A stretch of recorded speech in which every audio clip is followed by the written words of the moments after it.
నెల్లూరు నుంచి అయితే పంచభూత లింగాలకి అయితే స్టార్టింగ్ లో బయలుదేరాను. ఇంకా నాయుడుపేటకి దగ్గరగా వస్తుందనగా హైవే దగ్గర నుంచి నాకు గాలి కొంచెం వెహికల్ కొంచెం బరువు అనిపిస్తా ఉంది. నాకు అర్థం కాలేదు. తీరా చూస్తే ముందు టైర్ అయితే పంచర్ అయిపోయింది. ఆల్రెడీ గాలి కొట్టాను. గాలి కొట్టిన మళ్ళీ వెంటనే అయితే పంచర్ అయిపోయింది. ఇంకా అర్థమైపోయింది పూర్తిగా గాలి పోతుందంటే పెద్ద పంచరే అని చెప్పి ఇంకా మొత్తం ఎక్కాను.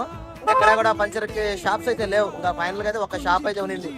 మీరు చూస్తారు కదా ఈ షాప్ లో వీళ్ళు కూడా ఏంటంటే ఆల్రెడీ ఒక 3 సైకిల్స్ 4 సైకిల్స్ ఉన్నాయండి. కొంచెం లేట్ అవుతుందంటే రిక్వెస్ట్ చేసుకున్నాను, నాన్న ఇట్లా కొంచెం వెళ్ళాలి, లేట్ అయిపోయిందంటే మళ్ళీ హైవే మీద చీకట్లు ఇబ్బంది అవుతుంది, సరే అని చెప్పి నాకు కొంచెం ప్రిఫర్ చేస్తామని చెప్పి ఫస్ట్ పంచర్ అయితే నాకు వేసి పంపించేద్దామన్నారు. మా పెద్ద ఆయనకైతే థ్యాంక్ యూ చెప్పుకోవాలి, ఆయనకి కూడా థ్యాంక్ యూ చెప్పాలి. వాళ్ళ సైకిల్ పెట్టుకొని కూడా నా సైకిల్ ఫస్ట్ చేయమని చెప్తే ఒప్పుకున్నారు. థ్యాంక్ యూ పెద్ద ఆయన, థ్యాంక్ యూ నా.